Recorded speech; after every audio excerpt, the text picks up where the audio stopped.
नमस्कार, आप देख रहे हैं देश न्यूज। मैं हूं आपके साथ सूरज पाठक। हमारे खास कार्यक्रम डिबेट में आप सभी का स्वागत है। डिबेट में आज हम बात कर रहे हैं बयान पर बवाल। दरअसल ये बयान है मध्य प्रदेश विधानसभा में नेता प्रतिपक्ष उमंग सिंगार का, और उमंग सिंगार के दलाली वाले बयान पर भारतीय जनता पार्टी के प्रदेश अध्यक्ष ने बड़ा हमला बोला है। वी डी शर्मा ने उन पर हमला बोला है और उन्होंने कहा है कि पहले कांग्रेस अपने गिरेबान में झांके। वी डी शर्मा ने कहा कि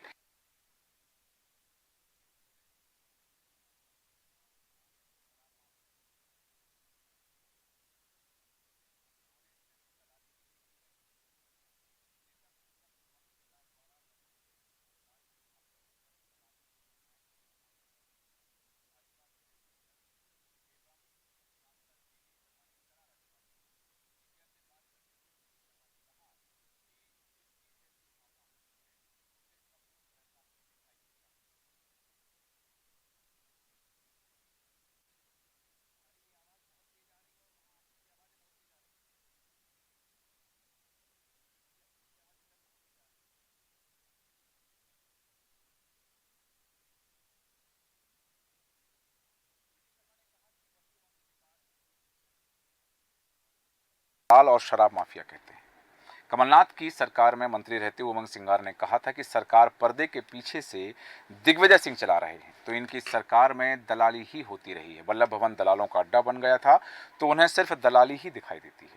वी डी शर्मा ने कहा कि भारतीय जनता पार्टी की सरकार है, डॉक्टर मोहन यादव की सरकार है। यहाँ कोई भी यदि गलती करेगा तो एक्शन होगा। ये त्वरित कार्यवाही करने वाली सरकार है। चाहे उमंग सिंगार हो या वी डी शर्मा, कोई भी गलत काम करेगा तो कार्रवाई होगी, ये ध्यान रखा जाए। आपको बता दूं कि इसी पर अपने एक्स अकाउंट पर मध्य प्रदेश भारतीय जनता पार्टी के प्रदेश प्रभारी, मीडिया प्रभारी आशीष अग्रवाल जी ने अपने अकाउंट पर भी लिखा है और उन्होंने कहा कि कांग्रेस पर निशाना साधा। आशीष अग्रवाल ने लिखा कि दलाली का घी पीने वाले उमंग सिंगार पहले अपने और कांग्रेस के गिरेबान में झांक कर देखें।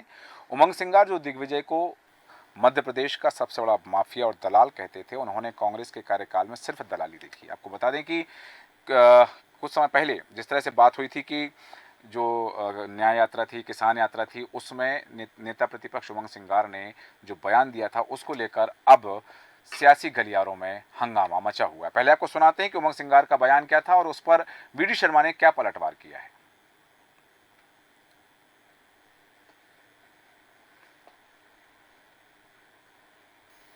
तो ज्यादा ही शोर आ रहा है। किसी अधिकारी को, किसी कलेक्टर को बीजेपी आरएसएस का झंडा उठाना, तो आरएसएस की चट्टी पहनो, शाखा में जाओ। यहाँ कलेक्टर की जरूरत नहीं है आपको। आम जनता के लिए आपको सेवा करना पड़ेगी। ये मैं यहाँ के कलेक्टर को कहना चाहता हूँ। ये भारतीय जनता पार्टी की सरकार है श्रीमान जी। उमंग सिंगार जी, मुझे याद है कि जब कमलनाथ की सरकार थी तो उमंग सिंगार ने क्या कहा था, क्या इस देश मध्य प्रदेश का सबसे बड़ा दलाल कौन है? रामेश्वर जी, दिग्विजय सिंह। सबसे बड़ा दलाल दिग्विजय सिंह कौन बता रहा था? उमंग सिंगारी ने। तब ये उस समय कैबिनेट मंत्री थे और इन्होंने कहा था कि सरकार को पर्दे के पीछे से दिग्विजय सिंह चला रहे हैं। मुख्यमंत्री कमलनाथ है, सरकार दिग्विजय सिंह चला रहे हैं। किस प्रकार से शराब माफिया मध्य प्रदेश का कोई सबसे बड़ा है तो दिग्विजय सिंह है। किसने कहा था? यही उमंग सिंगार ने कहा था। तो इनकी सरकार में, कांग्रेस की सरकार में दलाली ही होती रही। वल्लभ भवन दलाली का अड्डा बन गया था, एक परसेप्शन था। तो आप मुझे बताओ, इन्हें क्या दिखाइएगा? जाकी रही भावना जैसी, प्रभु मुहूर्त देखी तिन तैसी। सर, तो उनने यही देखा है, दलाली ही देखी है। लेकिन आज मध्य प्रदेश के अंदर भारतीय जनता पार्टी की सरकार है। हमारे मुख्यमंत्री संवेदनशील, ईमानदार मुख्यमंत्री डॉक्टर मोहन यादव का नेतृत्व है। इस प्रकार की चीज कहीं होगी ना, तो ये इतनी संवेदनशील सरकार है कि त्वरित कार्रवाई करने वाली सरकार का परसेप्शन है आज। तो उमंग सिंगार ध्यान रखें अपने कार्य व्यवहार में भी, चाहे वी डी शर्मा हो चाहे उमंग सिंगार हो, अगर कोई गड़बड़ी और गलत काम करेंगे तो हम पर भी कार्रवाई होगी।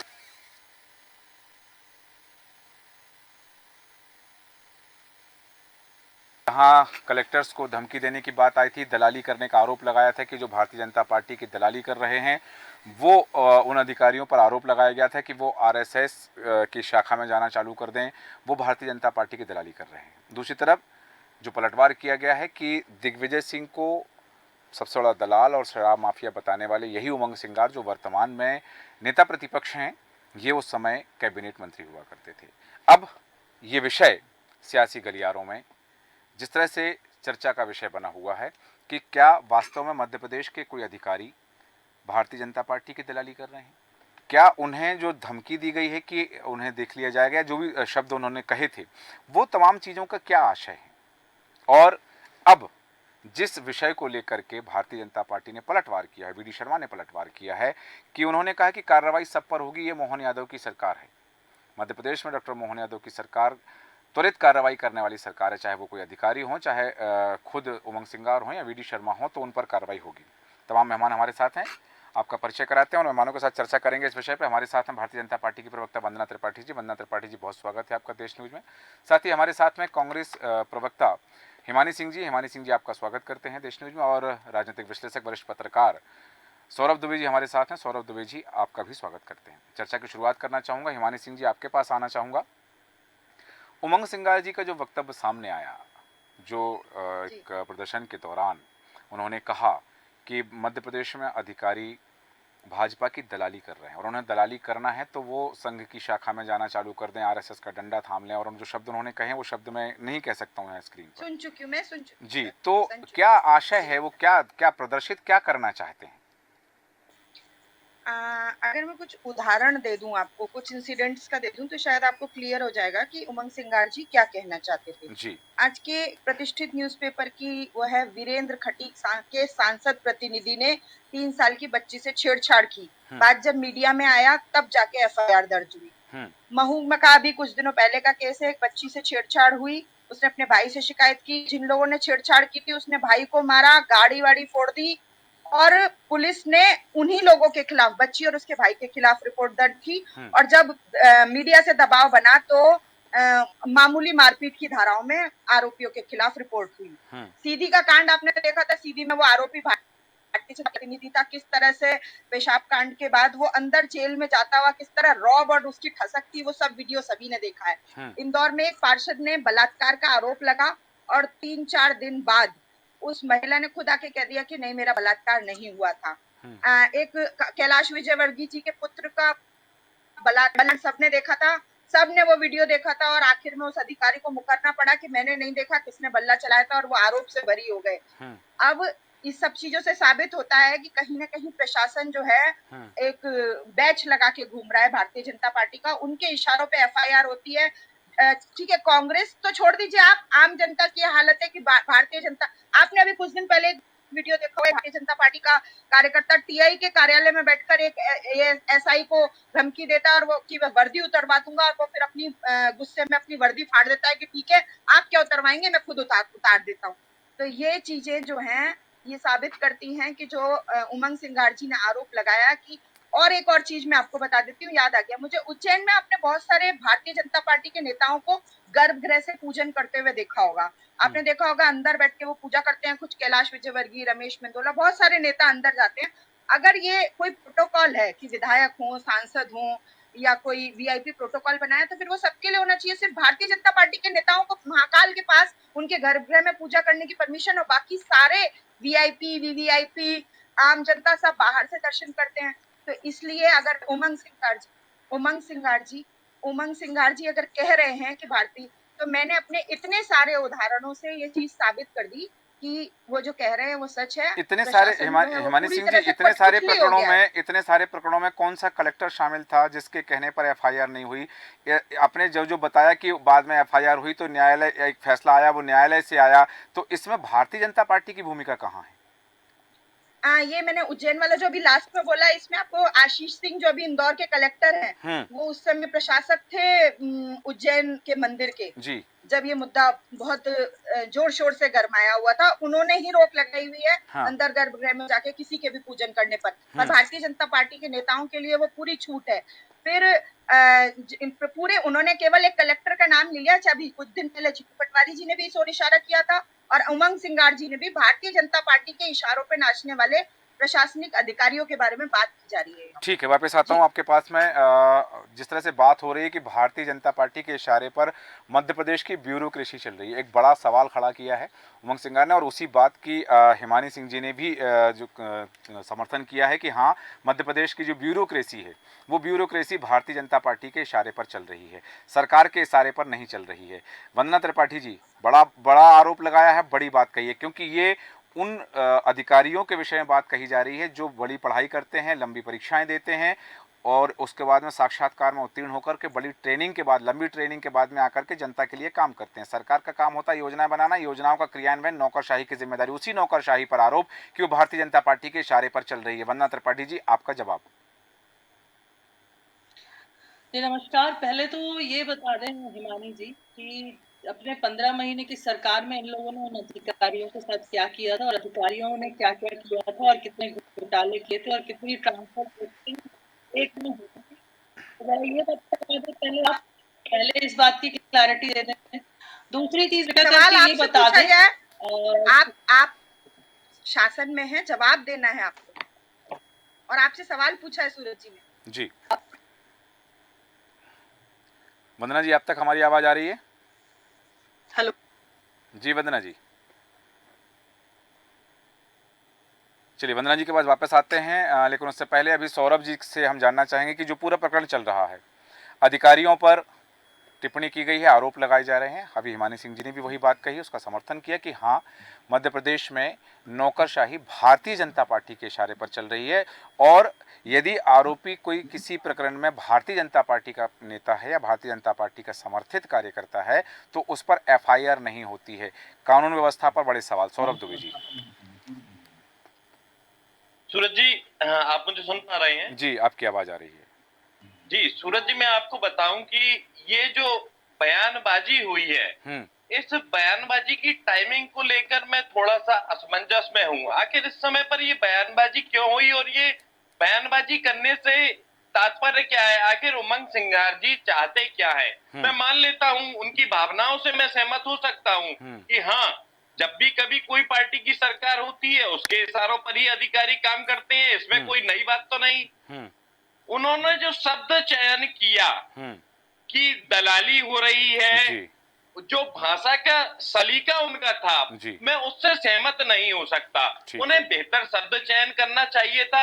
आप कोई गली के नेता नहीं है, आप प्रदेश के नेता हैं, नेता प्रतिपक्ष हैं, इसलिए आपको अपनी भाषा के जरिए मर्यादा का पालन करना चाहिए। दूसरी बात, अब ये कोई ऐसा समय नहीं है कि चुनाव आने वाले हों, कोई भी चुनाव नहीं है, ना ही केंद्र के चुनाव है और ना ही विधानसभा चुनाव है।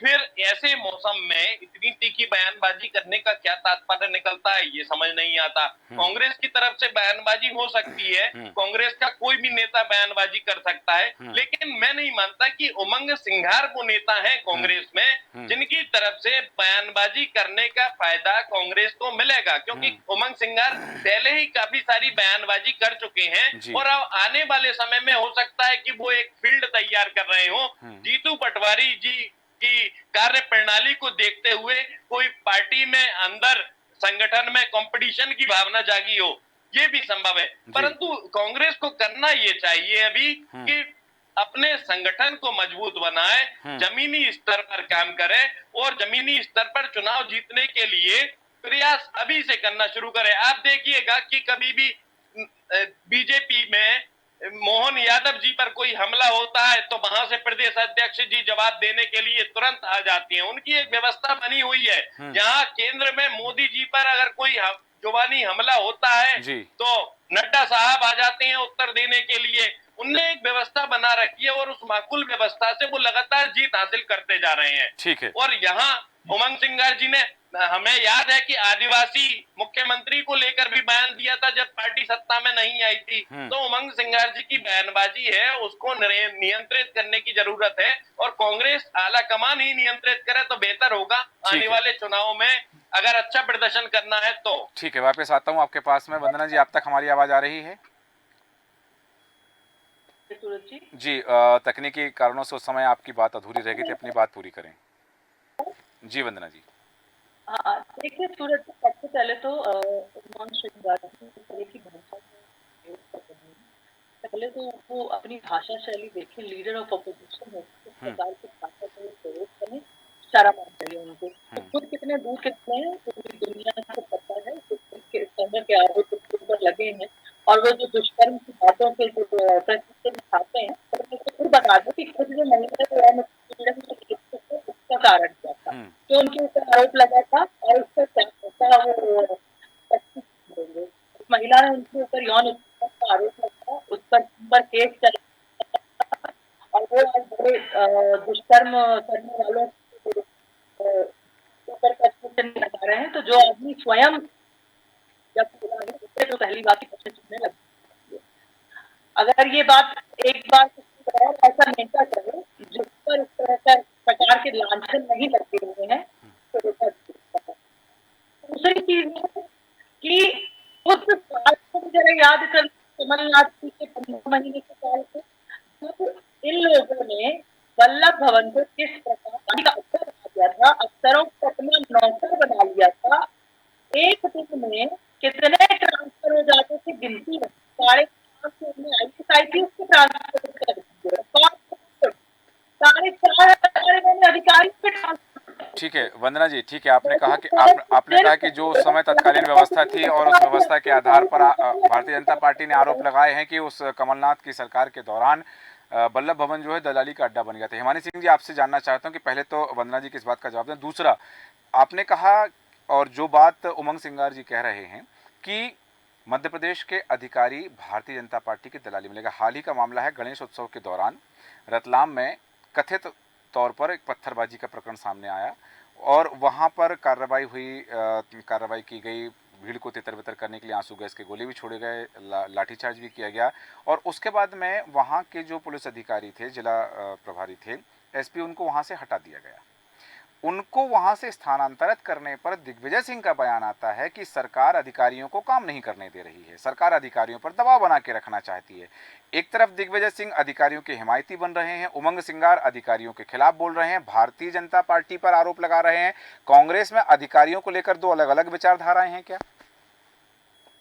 सूरज जी, आप मुझे एक बात बताइए कि कुछ अधिकारी जो अपने कंफर्ट जोन में हैं, जो अधिकारियों के, जो सरकार के, फिर आपने भी एक लाइन बोली थी ब्यूरोक्रेसी।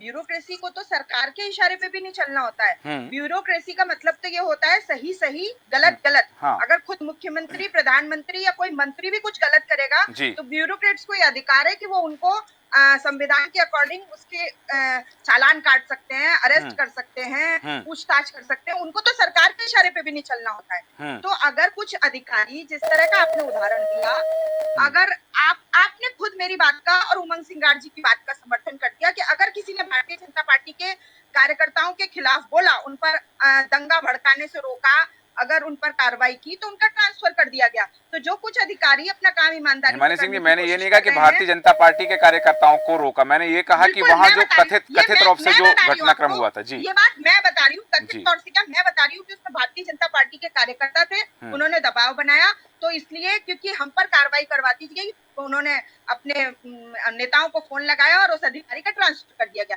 तो जो कुछ एक अपने ईमान को बचाए हुए हैं, अपनी जो शपथ ली है उसका निभाने की कोशिश कर रहे हैं, उनके साथ ये हो रहा है। तो बाकी लोग जो हैं, चाहे वो आप उसे मजबूरी कह लीजिए या उनकी स्वेच्छा कह लीजिए या उनका कोई लाभ कह लीजिए, बाकी वही सब हो रहा है। मैंने कुछ 10 उदाहरण आपको दूसरे नहीं तो क्या मध्य प्रदेश के बाकी अधिकारी ईमानदारी से काम नहीं कर रहे हैं? मध्य प्रदेश के बाकी अधिकारी अपनी शपथ का निर्वहन नहीं कर रहे हैं? मैंने आपको उदाहरण से ही समझा दिया सर कि एक बच्ची की छेड़छाड़ होती है और उसके ही भाई और मारपीट और गाड़ी फोड़ने के बाद उन्हीं के खिलाफ FIR हो जाती है। मैंने आपको सीधी वाला केस भी सुनाया। चलिए ठीक है, आप कहेंगे वो पुराना हो गया, अभी आपको आप देख लीजिए ना अधिकारी किसके इशारे पे, सबने देखा था वो बल्ला कांड, अधिकारी कोर्ट में मुकर गया। नहीं तो आप न्यायालय के फैसले पर सवाल उठा रहे हैं? मैं न्यायालय के फैसले पे नहीं, मैंने कहा अधिकारी मुकर गया। हाँ। मैंने न्यायालय नाम ही नहीं लिया, अधिकारी मुकर गया कि मैंने देखा ही नहीं किसने मुझ पर बल्ला चलाया था। आपने भी देखा था, मैंने देखा ना। तो वो बेचारा अधिकारी दबाव में था, उसे डराया गया या उससे जबरदस्ती करवाया गया। तो अब ये सब चीजें आपको और हमको समझ में तो आती है, ठीक है। न्यायालय ने तो जो सबूत थे उनके आधार पर अपना फैसला दिया कि जो मुख्य गवाह था वही कह रहा है कि उसने नहीं देखा, तो कैसे कहा जा सकता है। दूसरे भी सौरभ जी ने बहुत अच्छी बात बोली कि अभी कोई चुनाव नहीं है, अभी कोई ऐसे तीखे बयान देने, तो क्या चुनाव के लिए सत्ता पक्ष और विपक्ष काम करता है। सिर्फ अगर यही इस मध्य प्रदेश की विडंबना बन जाएगी तो आप बताइए जनता का क्या हाल हो जाएगा। हाँ। जहां लोग ये जो छेड़छाड़ की और ये सब घटनाएं बताई, ये आम जनता के साथ हुई घटनाएं। मैंने कोई भी ऐसी घटना का जिक्र नहीं किया जिसमें कांग्रेस के कार्यकर्ता शामिल हो। तो अगर उनके खिलाफ कोई चीज होगी और भारतीय जनता पार्टी का व्यक्ति आरोपी होगा और काम नहीं करेगा, तो जो विधायक दूसरे चुन के गए हैं वो उनके खिलाफ आवाज नहीं उठाएंगे? क्या वो जनता की तरफ से नहीं बोलेंगे? या मध्य प्रदेश में 5 साल तक सिर्फ चुनाव के समय? ठीक है हिमानी सिंह जी, अभी दो दिन पहले कांग्रेस के एक प्रवक्ता हमारे एक कार्यक्रम में बैठे हुए थे और उन्होंने बताया कि मध्य प्रदेश में महिला अपराध बहुत हो रहे हैं। प्रतिदिन 90 के आसपास जो है मामले दर्ज किए जाते हैं महिला अपराधों के, यौन शोषण के, हिंसा के। तो ये मामले दर्ज हो रहे हैं, तो क्या वो अधिकारी भी ढंग से काम नहीं कर रहे हैं? जी, मैंने ऐसा तो नहीं कहा कि सभी अधिकारी ठीक से काम नहीं कर रहे हैं। अभी आप ही ने एक घटना का जिक्र किया और उसमें अगर भारतीय जनता पार्टी का कोई कार्यकर्ता लिप्त होता है तो अधिकारियों की मजबूरी बन जाती है कि वो अपना काम ठीक से नहीं कर सकते, उन्हें अपनी आंखों के सामने होता हुआ दिख रहा होता है। आप बल्ला कांड और ये सब चीजों के उदाहरण ले सकते हैं। दूसरी चीज, जनता की समस्याएं हल करना। जब आप ये सोचिए कि फिर स्तर क्या होगा। कुछ जो नेता लिप्त होते हैं तब वो अपराध दर्ज नहीं होते हैं और उसके बाद इस हद तक हम पहुंच रहे हैं, तो हम मध्य प्रदेश की स्थिति पे पहुंचेगा। बिल्कुल बिल्कुल सौरभ जी, मैं आपकी बात को बिल्कुल नकार नहीं रही हूँ। मैं आपकी बात का सिर्फ जवाब दे रही हूँ कि जनता के हित के लिए चाहे तीखी बयानबाजी करनी पड़े, विपक्ष करेगा, क्योंकि हमें इस बार जनता ने यही जवाबदारी दी है कि अगर आप नहीं सुनेंगे तो हम इस तरह से आपको किसी भी तरीके से बहरों को सुनाने के लिए कोई भी शोर करना पड़ेगा। चलिए ठीक है, ये शोर किया जा रहा है और वो ये कहा जा रहा है कि जिनको सुनाई नहीं दे रहा है उनको सुनाने के लिए शोर किया जा रहा है। हालांकि जैसा कि अभी सौरभ जी ने भी कहा कि चुनाव निकट नहीं है, उसके बावजूद इस तीखी जो बयानबाजी, तो जैसा कि हिमानी सिंह जी ने कहा कि ज़रूरी नहीं है कि चुनाव का इंतजार किया जाए और सत्ता पक्ष और विपक्ष एक बार चुनाव हो जाने के बाद में आगामी 5 साल तक अपनी अपनी भूमिका का निर्वहन करते हैं। वंदना त्रिपाठी जी, अधिकारियों पर मेरा प्रश्न है आपसे कि जिस तरह से अधिकारियों पर सवाल उठाए जा रहे हैं, कानून व्यवस्था पर सवाल उठाए जा रहे हैं कि यहाँ मध्य प्रदेश में सरकार के इशारे पर भी काम नहीं कर रहे हैं अधिकारी, या सरकार के इशारे पर काम ना करके भारतीय जनता पार्टी के इशारे पर काम करो, भारतीय जनता पार्टी के व्यक्ति, नेता, कार्यकर्ता किसी मामले में यदि संलिप्त हैं, किसी अपराध में उन संलिप्तता है तो उन पर कार्रवाई नहीं होती है, तो ये अराजकता की स्थिति कहलाएगी फिर तो?